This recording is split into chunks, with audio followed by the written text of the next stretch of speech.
Good evening, everyone. As you all know, my name is Ashwani Dhawan, and I run a business, so I'm an owner. But most importantly, more than an owner, I call myself an entrepreneur. Now, to be an entrepreneur, as you all know, and you have heard stories, what you do when you are an entrepreneur, right? So when this invitation came to me, and I want to share this little story, and it really resonates with your topic, actually. So I was asked by my colleague that there is a TEDx show, and would you like to be part of this show and speak about dwell and conquer? And straight away, I started thinking about what is dwell and conquer, to me, especially to me. It means a lot. It means very different. It has many different, explanations, connotations, and different understanding that comes to people's mind. So straight away, first thing which came to my mind was a little bit of fear, actually. I'll be talking in front of huge audience, people with a lot of flair. They talk. There are people who do this day in, day out. And to be honest, and I'll be honest with you, and this is the first time I'm doing something like this. So it was quite obvious. But then I thought, okay, this is something I want to do it, right? But still, inside me is telling me, that's out of my comfort zone, right? I don't do this sort of thing every day. I sit inside my cabin surrounded by people who flatter me with a lot of things, right? Sir, you are great, you do this, you are absolutely genius. Because that's what I do, right? I do things which make or which solves problem, and that's my comfort zone. Now, to come out of my comfort zone and dwell into something which is uncertain to me, which is unknown to me, because I'm not into a speaking circuit. If you look at my profile, you'll not see anything on social media or on anything. But that was a step I thought I need to take that step. Now, obviously, it's not easy. So I started thinking about it. And that's how I built the whole discussion around my own process of coming into TEDx. And I'm going to share my experience about what goes into somebody's mind, especially from a guy who's I'm a very simple person, coming from a very, very, very humble background and doing things in a very simple, very, low-key affair. So I don't like to get into limelight and, get into shows and, talk like celebrities. But still I felt there is something which I can explore and actually learn something out of it. So that was the catalyst for me saying, yes, let's go and actually experience this. And as I experience, there could be something which I can't predict. So there's a lot of uncertainty because I didn't know, what is the format, what type of people are going to come, whom I'm against. There are people with a lot of experience. But then your muscle memory, your experience kicks in. And it tells you, look, you can do it. You can handle it. So now let me take you a little bit into more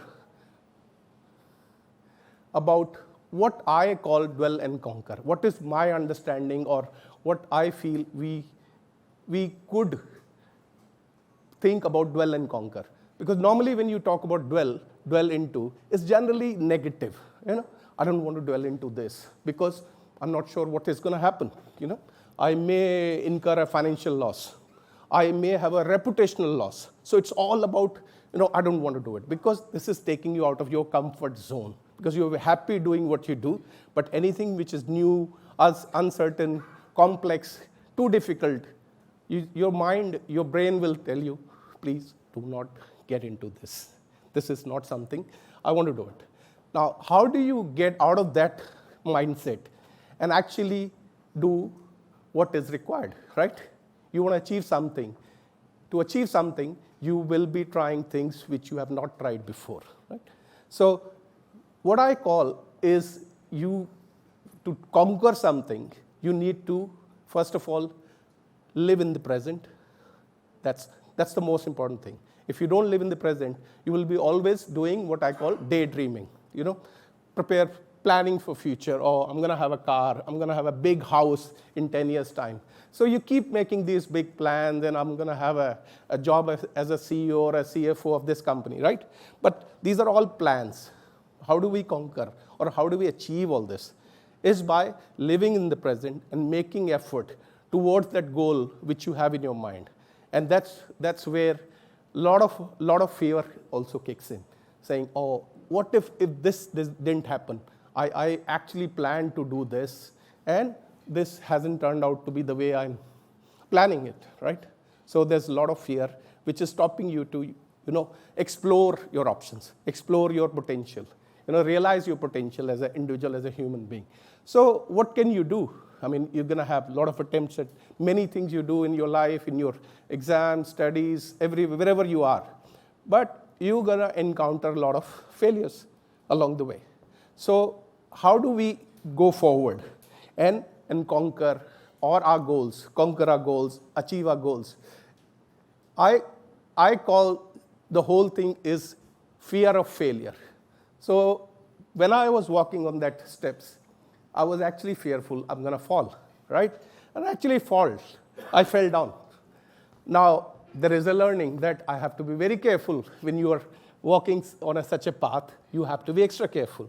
So there is a fear of failure in anything and everything you do. But let's build this bit of perspective about fear, because fear is different for different people, right? And the gravity of fear, the level of fear you experience depends upon person to person and based on their personal situations or conditions. Now, I divide fear into generally two parts. I call it a good fear and a bad fear. Now, you're going to say, what is a good fear?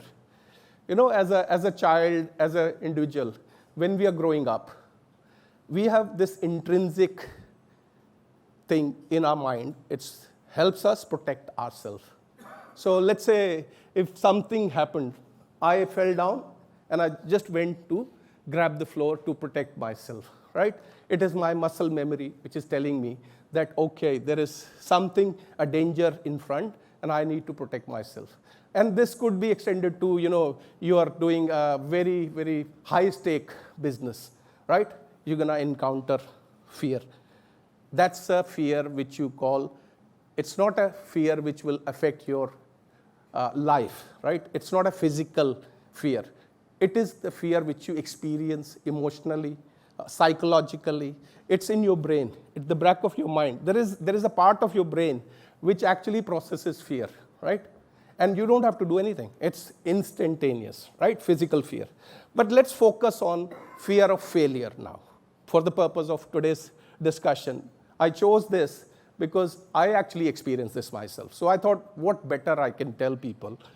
Anything which you experience yourself, you should be able to explain and let people know and share my thoughts. So I was born in a small village, on a farm, raised on a farm, and went on to do small things. I still remember you were talking about books, and sir were talking about books, about reading large number of books, and especially you guys have access to so much of information these days. I remember one of my holidays, and living in a small village, I only had my English dictionary. And what I did for the whole duration of my holidays, just went through the whole dictionary, page by page, because I did not have access to anything else except for that bit. And that is also a response to my upbringing, where English was alien to me. I could not utter a single word of English probably till 12th standard, right? And that was my fear, communicating, public speaking. So hence I'm actually speaking to you today to actually overcome my fear of failure. So this is the topic. It's because of that I would like to express this to a lot of people in this room who have different fear. I'm sure you guys are very polished and you can walk in anywhere and you'll give a speech of 20 minutes without any hitch and glitch. But there are still fears, right? It's not about public speaking, but could be decision making, right? Or you tend to make very, very conservative decisions, right? So why do we do this? Why do we make very conservative decision, or we maintain status quo? So that's the why. Why do we experience fear? And I would attribute that to few things like you grab a lot of attention from others, so it's like peer pressure. Everybody's watching me here, right? So I'm getting the focus. There's a light on top of me. So I'm feeling bit, restless, okay? So that's undue, attention you grab. And fear of unknown, the biggest of the all. When you don't know what is going to happen, you are always fearful. Whether you are going to a new place, whether you are doing something new which you have not explored before. It's called uncharted territory.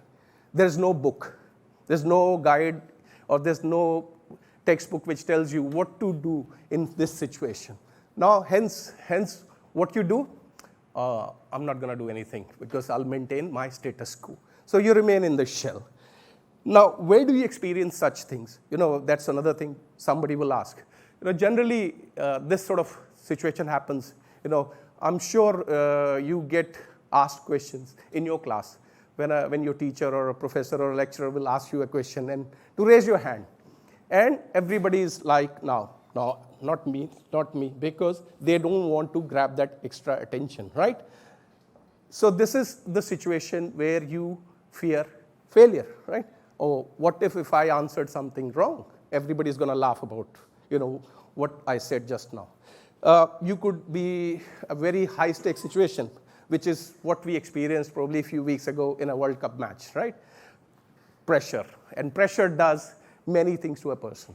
And similarly, like, learning bungee jumping, skiing, all these extreme sports or extreme situations, or a major financial decision will basically makes you fear for failure.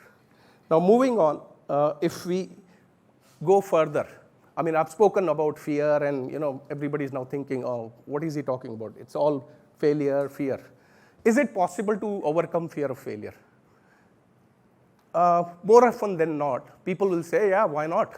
You got to do this and you got to do that. So, general answers, I'm not going to say that these are the only answers you're going to get, but generally people say, oh, be bold, be brave, be courageous.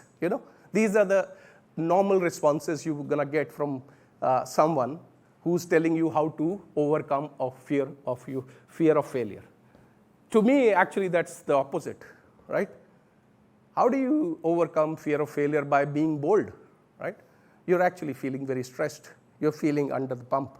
And somebody's telling you, just go and be bold. I guess fear of failure cannot be overcome.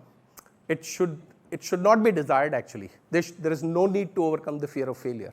The thing which you need to do is use fear and failure to your in a positive manner in your life, in whatever you do. And I'll probably try to give some example how you could do that. How you can make fear work on your side or to your advantage, right? So first of all, what do you do when you want to overcome a situation, pressure cooker situation? First of all, accept it, right? I accepted it. Today I'm going to be under the pump and I'm going to be under the pressure. So I have to do that realization. Okay, there is a bit of pressure. Now, how do I soak up that pressure, right? There are many ways to do that. So first is realization, acceptance. Secondly, you can use fear and failure as a source of challenge. You challenge yourself, saying, I'm not going to be fearful today, and you challenge yourself. And just by saying you can't achieve it, there is positive actions which you need to take to ensure that you achieve you overcome the fear of failure. So it's about managing your fear of failure, not removing your fear of failure. Fear of failure will not go away from you. It will come back, regardless of how experienced you are, how much you have done, how many speeches you have done, or how many things. Like, for example, a player, when they walk into a cricket field, even Sachin Tendulkar or best of the players, they always felt butterflies, right? They said, we feel that there is a feeling which you always get. And I think that's good. That's a good feeling. You need to have that good feeling. Otherwise, if somebody says, oh, I don't fear failure, right? So what's going to happen if you don't fear failure? You will be reckless, right? You drive a car and you say, oh, I don't fear for life, right? What are you going to do? You're going to drive at 120, 150, and you'll become completely a reckless person. Similarly, if you say, oh, I don't care, you'll become what I call a completely complacent person, right? It doesn't affect me at all. So it's actually a positive thing to have a fear of failure. Now, let's go to the,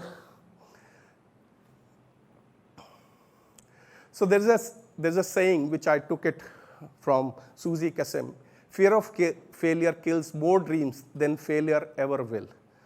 I'm sure you'll relate with this statement, that most of the time we continue to live and not do any action because we're fearing failure. So it's not the failure which is stopping us to achieve what we want to achieve. It is the fear of failure. So we have to overcome and come out of the whole failure, fear, psyche in our mind. Now among all the doom and gloom which I was talking about failure, because I'm sure you guys are not liking it. Failure is not a good word, right? Failure is something which we don't want to, even talk about it. Nobody wants to be associated with failure. But I believe if you don't understand failure, if you don't, want to be related to failure, success will not come. Because failure is the stepping stone towards your success. You cannot succeed without failing. And it's actually an absolute statement, and I can prove it. I can tell you, a child, when a child starts, learning how to walk, all right? How many failures we have? Hundreds, even more, I would say, right? Similarly, we may think, oh, we have achieved, I've cracked this paper, I've cracked CAT exam. But CAT exam wasn't cracked because you learned overnight and you cracked your exam, right? You're sitting here in IIM. It is your effort for the last 10, 15 years, your preparation, which allowed you to succeed towards that goal. So the goal, the objective, it's an outcome. It is not a process. When you are trying to achieve something, when you're trying to conquer something, what you need to focus on is the process. And what is the process? Process is, so when we talk about process, it's about idea versus reality. So let me introduce this quick concept quickly to you. We all in this room would be thinking about 1,000 ideas every day, or if not, at least few ideas every day, right? If you're fertile and if you're thinking about improving society and your livelihood. But how many of us actually action on that idea? Not many, and that is the difference between dwell and conquer. Okay, so to conquer, what I call it, it is not the only way to do things, but these are the core values I call very generic values. If you need to conquer something, you need to be really focused. You have to have a passion about what you do, which I guess without a passion you cannot sustain. You can earn livelihood, but you cannot achieve big things if you want to do something. You need to be consistent. You can't just say that I will work only one day a week and then forget about it. It has to be constant, consistent. You need to be flexible. Things will change, so you have to have flexibility in the system built into it. Agility, which is very commonly used these days, but this very common approach. If something is not working, if you do something and then you try and you keep moving ahead with the agile approach. And once you do that, these core values will lead you towards your goal, your long-term goal. Now, what is the process you could follow? And I try to do this to give you what I call a practical perspective of doing things instead of giving you an abstraction about the dwell and conquer. In my experience, this is what I've done throughout my life. You plan well, whatever you want to do. Without planning, you cannot do anything. Once the plan is ready, you prepare for it. You talk about a cricket team or a business plan, you prepare, which is basically running a pilot or a practice session or a mock, whatever you do in any form and shape. You prepare well. Once the preparation is done, you do the execution. And that's very important. We spoke about we do a lot of planning, but then we don't get around executing something. So execution has to be top-notch based on what you have planned and prepared for. And along the way, when you do execution, there is improvisation, there is reassessment, and once these things will get you to the goal which you have desired. So you are going to achieve your goals. So that's how I call it, dwell and conquer. Now, just a couple of minutes of my journey about, it's not about achievement, it's about my experiences. As I mentioned, I came from a very, humble background. I did what I did. But few things which I would like to share with you. As part of my journey, and I want to especially mention this picture. The guy on the right, his name is Martin Baral. He was born in Poland, survivor of Holocaust, and then moved to Australia in 1951. And he's my mentor, so I would like to dedicate today's speech to Martin Baral. He's not with us, but he's probably listening somewhere. So he was the guy who actually mentored me. And how did he mentor me? I landed in Sydney, I did my MBA, and I started my business. To start my business, I needed an office, so he's my landlord. And I went and I actually said, I would like to rent a place from you. He saw at me and probably, I don't know what he saw. And he said, okay, you take this office for a very paltry amount. And I knew I couldn't pay the rent, right? So what he did next morning or next week, he came to the office and said, what do you do? I said, I build websites. He said, can you do a website for me? I said, why not? And the moment I said that, he signed a contract within a day or two, and he wrote me a check of $5,000. That was my 1-year rent. And I'm happy, one of the most happiest person you could ever see saying, my business has started. So he's my mentor. What he taught me was these values which I spoke to you today, integrity, honesty, and eye for detail, and having compassion for people. So, and the most important key theme, which I would like to bring it, this is the guy who actually claimed on Antarctica.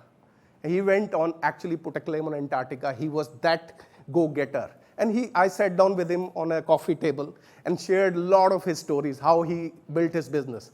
From a person selling suit lengths on a cycle on a George Street in Sydney, to buying properties in Motorola plant in America, Seattle Tower in Melbourne. So he achieved greater heights with very simplicity and simple approach of dwelling and conquering. Unless or until you do something, you act on it, and you work on your fears of failure. So there is nothing called failure.